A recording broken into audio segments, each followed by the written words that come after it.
Good morning students. कल बातें करी थी अपन ने किसका नियम। कल अपन ने बॉयल्स के नियम को प्रूव किया था केटीजी के द्वारा। ठीक है, आज अपन चार्ल्स के नियम को प्रूव करेंगे केटीजी के द्वारा। दूसरा जो नियम है चार्ल्स के नियम की व्याख्या। ठीक है, चार्ल्स के नियम की व्याख्या। ठीक है, किसके द्वारा जी? केटीजी के द्वारा चार्ल्स के नियम की व्याख्या। कैसे प्रूव किया केटीजी ने?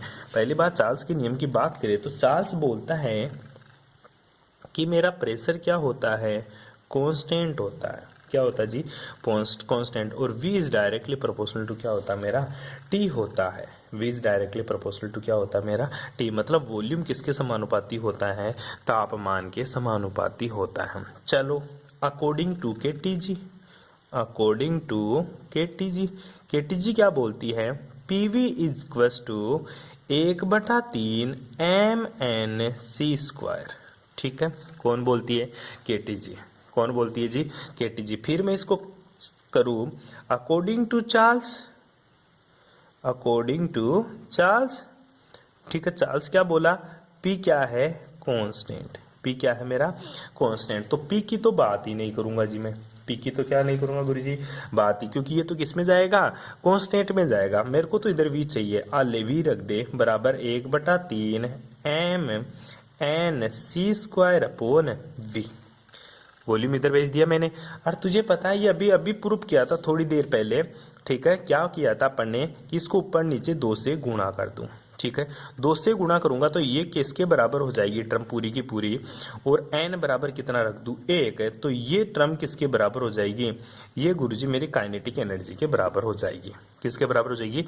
काइनेटिक एनर्जी के बराबर हो जाएगी। इधर तेरे को v रखना है, सॉरी इधर v है, इधर p आ गया। ठीक है, तो इसको मैं लिख सकता हूँ v बराबर 2/3, 2 तो ये 3 है। ये किसके बराबर हो जाएगा गुरुजी? Kinetic energy upon p। किसके बराबर हो जाएगा?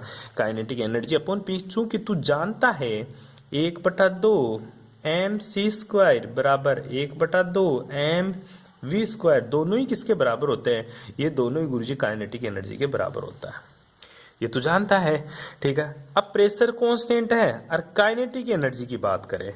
ठीक है, अपने काइनेटिक एनर्जी किसका फंक्शन होती है बेटा? टेम्परेचर का फंक्शन होती है। काइनेटिक एनर्जी यहाँ पे क्या लिखेगा? चूंकि kinetic energy is a function of temperature. कैसे? According to KTG. कल बात किया था अपन ने। ठीक है, तो V इक्वल्स टू क्या लिख सकता है तू? 3/2। ठीक है, अब काइनेटिक एनर्जी किसका फंक्शन है? टेम्परेचर का। ठीक है, 3/2 और वही क्या लिखूंगा मैं? पी भी हो गया। और काइनेटिक एनर्जी की जगह में क्या लिख दूंगा? टेम्परेचर। तो V is directly proportional to क्या हो जाएगा? टेम्परेचर। जहां पे समानुपाती का चिन्ह किसको दिखाएगा? 3/2 पी को, क्योंकि 3/2 क्या मेरा पी क्या है? कांस्टेंट है। ये तेरा चार्ल्स का नियम प्रूफ हो गया। ठीक है, नेक्स्ट बात करते हैं अपन ग्राहम के विसर्जन नियम की व्याख्या। ठीक है, ग्राहम डिफ्यूजन लॉ। तीसरा है Graham diffusion law. Graham diffusion law क्या बोलता है? ठीक है, ग्राहम डिफ्यूजन लॉ। ठीक है, ग्राम के डिफ्यूजन मतलब ग्राम इसके विसर्जन नियम की व्याख्या। आओ इसकी भी बात कर लेते हैं। ग्राम का विसर्जन नियम क्या था बेटा? वो याद करो। ग्राम का डिफ्यूजन लो क्या था? वो बराबर था √d के, मतलब उसकी डेंसिटी के inversely proportional to root of density. याद कर, विसरण की दर थी, rate of diffusion is inversely proportional to √d। d equal to मेरा डेंसिटी था, घनत्व था। ठीक है, डी वस्तु क्या था मेरा? घनत्व है। ठीक है, तो याद कर ले वो रेट है, R is inversely proportional to √d। याद आ रहा है? ग्राम डिफ्यूजन लो ये था। अब अपन को केटीजी के द्वारा ये प्रूव करना है। किसके द्वारा? केटीजी के द्वारा। ठीक है, ये प्रूव करना है। तो अकॉर्डिंग टू केटीजी, क्या बोलती है तेरी केटीजी? बोलती है बेटा पीवी इक्वल टू क्या होता तेरा? 1/3 mnc²। बस फॉर्मूला याद होना चाहिए तेरे को। ठीक है, फॉर n 1 मोल के लिए पीवी इक्वल टू हो जाएगा गुरुजी 1/3 mc²। n बराबर 1 मोल। आई बात समझ में? इसी प्रकार अब मैं v को इधर भेज देता हूं। किसको भेज दूं? v को। तो p इक्वस टू क्या लिख सकता हूं? 1/3 dot m upon v dot c square. ठीक है। और तुझे पता है m अपॉन v किसके बराबर होता है? ये गुरुजी d के बराबर होता है। किसके बराबर होता है रे? d के बराबर होता है। यहाँ पे c वेलोसिटी है, ध्यान रखना अपना। तो मैं इसको क्या लिख सकता हूँ? p इक्वस टू लिख सकता हूँ सर 1/3 m अपॉन v को क्या लिख सकता हूँ? d c square. क्या लिख सकता हूँ? d c square. d क्या है मेरी? डेंसिटी। d क्या है मेरी? डेंसिटी। कोई प्रॉब्लम जी यहाँ तक? ठीक है। 1/3 d सी स्क्वायर। ठीक है। अब मैं यहीं पे कोशिश करता हूँ तेरे को समझाने की, अगर तेरे को पार पड़ जाए। ठीक है। इस इक्वेशन को आगे बढ़ाता हूँ बेटा मैं। ठीक है। m अपॉन वी को किससे रिप्लेस कर दिया? डेंसिटी से सर मैंने इसको क्या कर दिया? रिप्लेस कर दिया। ठीक है। तो मैं इसको देख 3 को इधर ले जाऊं। ठीक है। 3 को इधर ले जाऊं और डेंसिटी को भी इधर ले जाऊं तो क्या हो जाएगा? जो सी स्क्वायर है सर वो किसके बराबर आ जाएगा? मेरा 3p अपॉन डी के बराबर आ जाएगा। 3p अपॉन डी के बराबर आ जाएगा। और c क्या है मेरा? वेग ही तो है, वेलोसिटी। ठीक है। वेलोसिटी तो है, CRMS है। ठीक है। तो अब मेरा c किसके बराबर आता है? ठीक है। Eight constant pressure. यहाँ पे क्या लिखता हूँ? अब इसको आगे बढ़ाता हूँ। तो इसको आगे बढ़ाकर मैं यहाँ से लिखना शुरू करता हूँ। क्या लिखता हूँ? At constant pressure. Constant pressure के ऊपर लिखूंगा C is inversely proportional to root D. C is inversely proportional to root D. और C बराबर में क्या लिख सकता हूं? R diffusion. ठीक है। रेट ऑफ R मतलब विसरण गति। विसरण गति, इसको मैंने किससे रिप्लेस कर दिया? विसरण गति से। तो ये क्या हो जाएगा? R D is inversely proportional to underroot D के बराबर आ जाता है। और ये तो ये था डिफ्यूजन, आर डी बराबर है इन डायरेक्टली प्रोपोर्शनल टू 1/रूट डी। ये तेरा ग्राम के डिफ्यूजन नियम की व्याख्या हो जाती है। यहाँ पे कर लेगा, सिंपल सी बात थी, इसमें कोई बड़ी बात ही नहीं थी।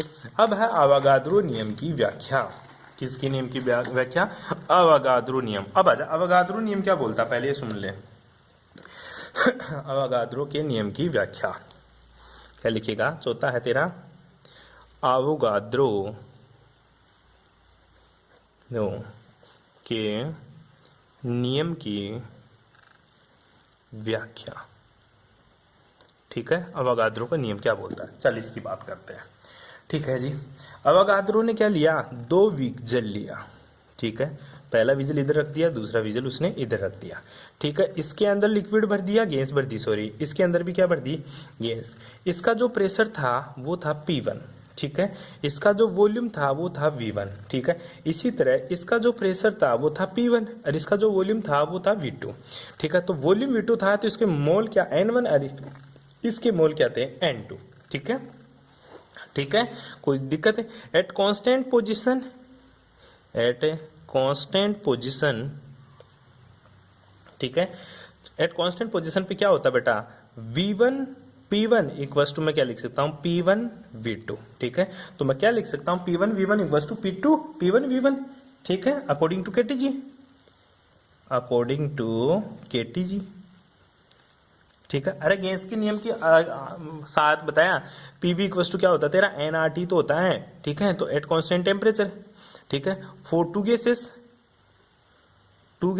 तो ये किसके बराबर हो जाएगा? P1 V1 बराबर क्या हो जाएगा? P2 V2। लेकिन इसने बोल दिया कि P1 है, दोनों का प्रेशर क्या है? सेम है। अकॉर्डिंग टू अवोगाद्रो नियम दोनों का जो प्रेशर है वो सेम है, अवोगाद्रो ने बताया।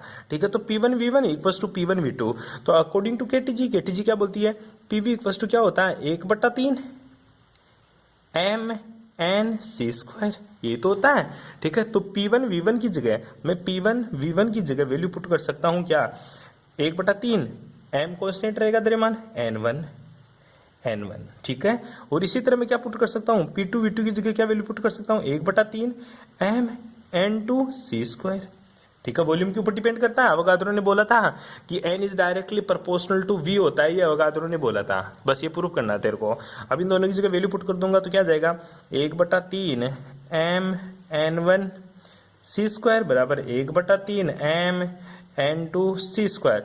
तो ये सारा कट जाएगा। ठीक है।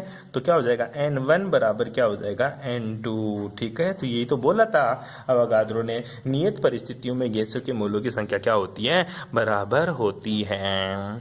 ठीक है, नियत परिस्थितियों में गैसों के मोलों की संख्या क्या होती है जी? बराबर होती है। किसने बोला था? अवोगाद्रो ने बोला था। यहाँ तक आपकी बातें खत्म हो जाती है, बाकी की बातें करेंगे नेक्स्ट क्लास में। Thanks for cooperation.